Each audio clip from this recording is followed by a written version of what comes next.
been learning, because this is now the second speech that she's given recently on business and how to conduct yourself in business. So I'm looking forward to learning a little bit more today.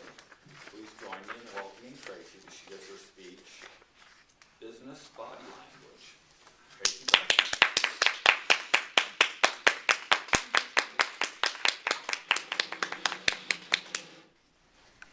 This speech derived from listening to a podcast, which I do often as I work. And I've always kind of been a little fascinated with body language. But this one really not hit home, but just inspired me to learn more. The guest on the podcast name was Janine Driver. And after listening to her, I looked her up, watched a few YouTube videos. She's been on the Today Show a few times. She also published a book called You Say More Than You Think.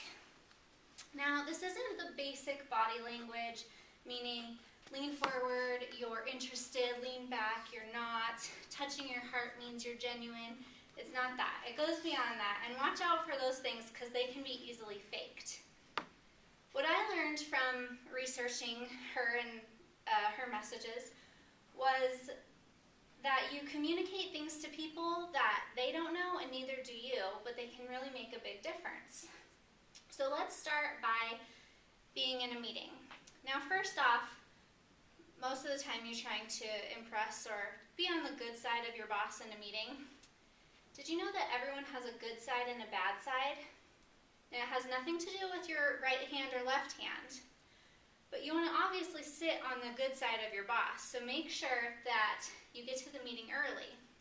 One way to identify this is trying it out. So sit on a side of your boss, and if they literally give you the cold shoulder and point their belly button away from you, that's their bad side. So you'll want to get there early, move the moron next to you, and get in that seat the next time.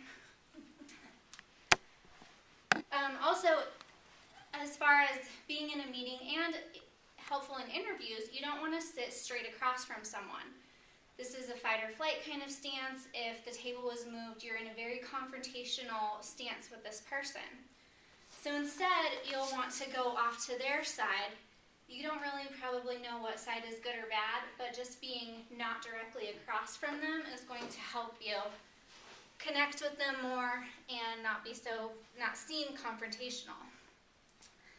Now, we've all been in a meeting where you just want to shut someone up. The way to do this, and you come across pretty thoughtful doing it, is to slightly put your hand over your lips like you're thinking, because this portrays the message and gives their brain the thought that I need to be quiet. So give it a try. Also, be careful with your hands. I've been working on this one a lot. You always want to make sure that your palms are faced up, because this is you're accepting of ideas, you're welcoming them, you're not shutting them down or pushing people away. If you ask your coworker, Tom, how was your trip to Aruba? With your hand down, you might as well tell him, Tom, I liked you much better when you were in Aruba. So be careful how your hands are being just when you talk to people in business, and make sure they're palms up, because you do want them to accept your ideas and you want to be showing them that you're accepting of their ideas. Eye contact. Now, a lot of people in our generation and time are drilled having eye contact, and you always want it. But people are getting a little bit carried away. In the United States, to be effective eye contact, you want it to be only 60%. Lawyers, judges, and car salesmen give about 80 to 100%, and it just creeps people out. So where you want to look is an upside-down triangle from their eyebrows to their nose. And you can just kind of circulate in the person's area without directly staring them down and creeping them out while you're talking to them.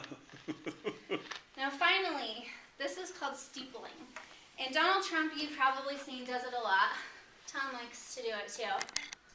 This intimidates some people. Most people, it intimidates them. But the worst kind of steepling is like this.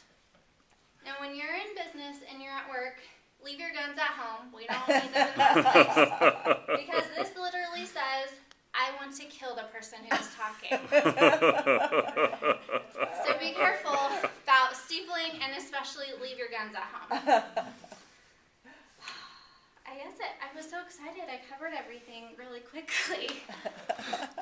So hopefully you'll try to incorporate some of these ideas into your meetings and interactions in business, as I've been trying to do. It's really interesting, and I've just been observing myself and the people that I communicate, how they work and how they're working for me. So hopefully you'll do the same and find some things that will help you. Thank you.